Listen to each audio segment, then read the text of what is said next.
Welcome to the first class of data structures and algorithms. As you can see, I have listed some of the data structures over here like arrays, linked list, stacks, queues, and some of the operations that we can perform on them like searching, sorting. So what is the need of learning data structures and algorithms course? Where would they be applied? Where would we be using them? So what is a data structure? Why is it important? That is what we are going to see in today's lecture. Look at this room over here where all the things are kept on the bed.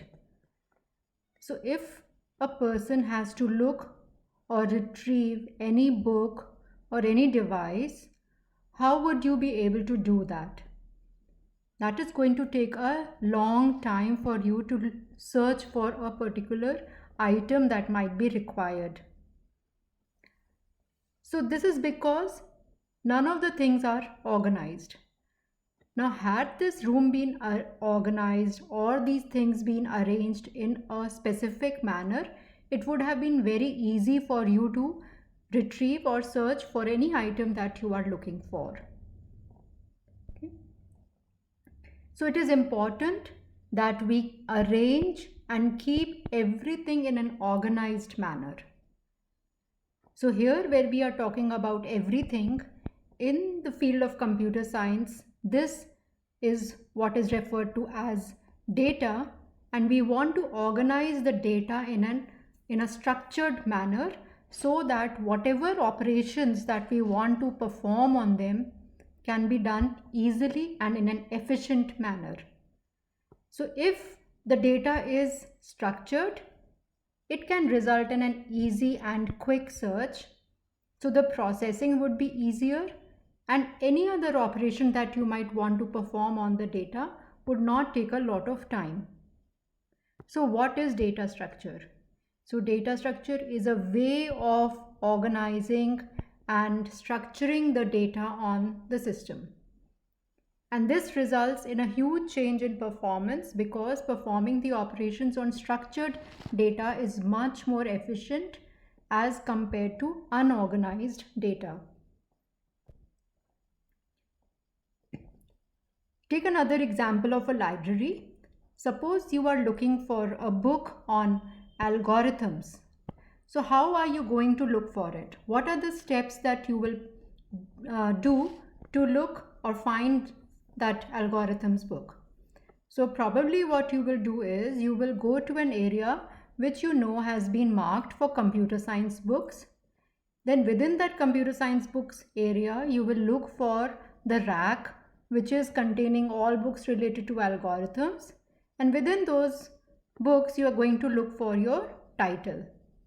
So what has the librarian done? The librarian has organized the books for you so that searching for that book became easier. Take another example of a dictionary. Suppose I'm looking for a word like data. And I open the dictionary on the center page or some random page on the center. Okay. Now what I have to do is I have to check whether this word which is on the page in the center, so suppose if the book is the second edition of the Oxford Dictionary which is containing around 22K pages, and initially we open a page in the center. The word over there is this, learn. I will check whether the word that I am looking for is less than this word learn or the words on this page lexicographically, or is it greater than this. If it is less than this, I will look towards the left or on the pages which were preceding this particular page. If it is lexicographically more than learn, then I will look towards the right. Once I start looking left, because it was data and I know that data would be lexicographically less than the word learn, I will again open some random page in the center. Then again I will look for the words over there and compare it with the word that I am looking for. Based on that, again, either I will go look left or look right. So inadvertently, what we have been doing, unknowingly, we have performed a binary search. But this was possible only because the words in the dictionary were arranged in a sorted order, lexicographically or in the alphabetical order. Had these words not been arranged in a proper manner, we would not have been able to do a binary search, and it would not have been possible for us to look for this word very easily. So what does the binary search algorithm do? Repeatedly, it is looking at the middle for a match. If the target is less, we will go left, and if the target is greater, we will go right. And we keep following this approach until the word is found or until nowhere is left to search, and then we can say that the word was not found. So data structures, they organize the data, and the algorithms use that organization to perform operations.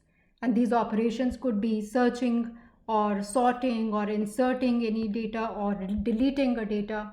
So you can perform different operations on this data. Take an example of a social media platform like Facebook or Instagram or LinkedIn.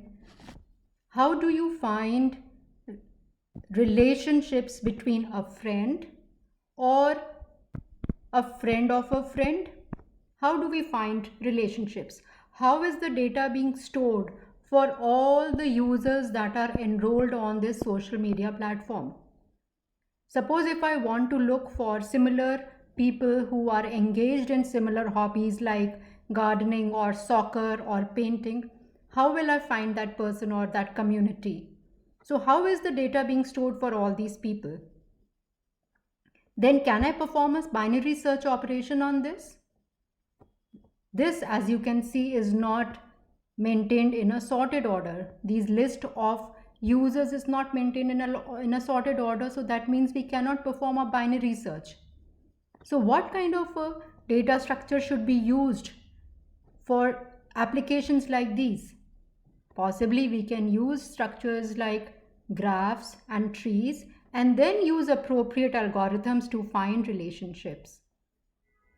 Even when we are looking for at the LinkedIn platform, the information of the users, how is it stored so that the recruiters are able to find people with a particular skill set or people working in a particular organization.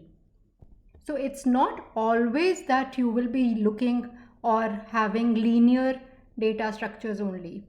So there can be different kinds of data structures, and we should be able to compare the characteristics of different data structures and see which one works best for our application.